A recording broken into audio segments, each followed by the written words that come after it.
ఈరోజు 3 ఉచిత గ్యాస్ సిలిండర్లు ఇస్తామని హామీ ఇచ్చాం. ఇప్పటికే 1 రిలీజ్ చేశాం, 3 కూడా ఇచ్చేదానికి సిద్ధపడ్డాం. ఈరోజు మీరు చూస్తే 48 అవర్స్లో వాళ్ళు కట్టిన తర్వాత తిరిగి వాళ్ళకి డబ్బులన్నీ కూడా రీపే చేస్తున్నాం. ఈ ఒక్క ప్రోగ్రాంలో 2684 కోట్ల రూపాయలు ఖర్చు అవుతుంది.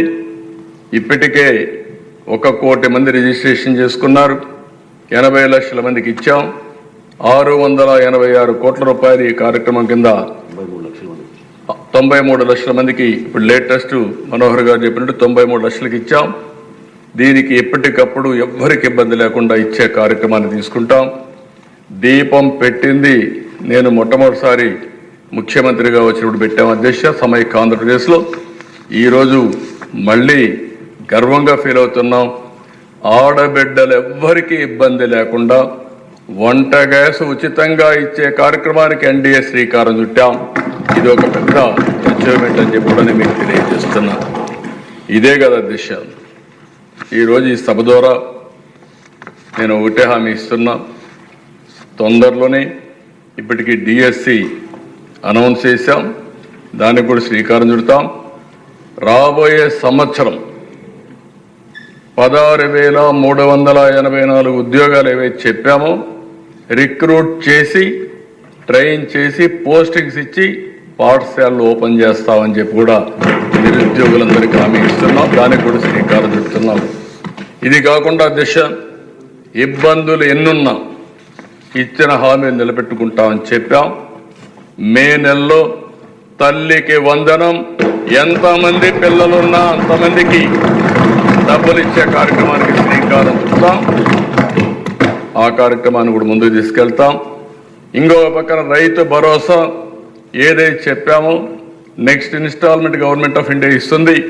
దాంతో జమ చేసి 3 ఇన్స్టాల్మెంట్స్లో ప్రతి ఒక్క రైతుకు కూడా రైతు భరోసా కింద 20,000 చెప్పాం, దాన్ని ఫుల్ఫిల్ చేస్తామని చెప్పి కూడా నేను మీకు తెలియజేసుకుంటున్నాను. గవర్నమెంట్ ఆఫ్ ఇండియా 6,000 ఇస్తారు, మనం 14,000 ఇస్తాం. 2 మ్యాచ్ చేసి 20,000 ఇచ్చే కార్యక్రమానికి ముందుకు పోతాం. ఇది కాకుండా దిశ మత్స్యకారులు 20,000 రూపాయలు ఇస్తా అన్నాం. వాళ్ళు కూడా చేపలు వేటకు పోలేని పరిస్థితి ఉంటుంది. ప్రతి సంవత్సరం హాలిడే ఇస్తాం. ఆ హాలిడే సమయం ముందుగానే వాళ్ళకి ఇవ్వాల్సిన 20,000 కూడా వాళ్ళకు ఆర్థిక సహాయం చేసి వాళ్ళను కూడా ఆదుకుంటామని చెప్పి ఈ సభ ద్వారా తెలియజేస్తున్నా. ఈ 1-2 కాదు దిశ, నేను ఒకటే హామీ ఇస్తున్నా. మళ్ళీ నేను ఆ విషయాలు కూడా రీఅఫర్మ్ చేస్తాను. ఏదైతే మేము ఎన్నికల మేనిఫెస్టోలో చెప్పామో ప్రతి ఒక్కటి కూడా అమలు చేయడానికి చిత్తశుద్ధితో కట్టుబడి ఉన్నాం. అన్ని విధాల ప్రయత్నం చేస్తామని చెప్పి కూడా ఈ సభ ద్వారా ప్రజలందరికీ విజ్ఞప్తి చేస్తున్నాను. అయితే అధ్యక్ష, ఇక్కడ 2-3 విషయాలు మీ అందరికీ తెలియజేయాల్సిన అవసరం ఉంది. గడిచిన 5 సంవత్సరాల్లో ఏం జరిగిందో ఒక్కసారి మీరు ఆలోచిస్తే నేను 4-5 స్లైడ్స్ చూపిస్తాను. మీ అందరికి ఒక ఆలోచన వస్తుంది. ఎందుకంటే అధ్యక్ష పవన్ కళ్యాణ్ గారు ఎన్డీఏ తరఫున నరేంద్ర మోడీ గారిని ఒక ఆదర్శంగా ఎప్పుడైతే అభివృద్ధి చేయాలి, సంపద సృష్టించాలి, దీనివల్ల ఆదాయం పెరుగుతుంది, పెరిగిన ఆదాయాన్ని సంక్షేమ కార్యక్రమాలకు ఖర్చు పెట్టాలి, కొంత డబ్బులు మళ్ళీ అభివృద్ధి పైన ఖర్చు పెట్టాలి, మళ్ళీ ఆదాయం పెంచుకుంటూ ఎక్కడికక్కడ ప్రజల్ని సాధికారత చేయాల్సిన బాధ్యత ఉంది. ఇది ఒక సైకిల్. ఇది సంపద సృష్టించకుండా ఇష్టానుసారం ప్రవర్తించి అప్పులు తీసుకొచ్చి ఖర్చు పెడితే అది సస్టైనబుల్ మోడల్ కాదు దిశ.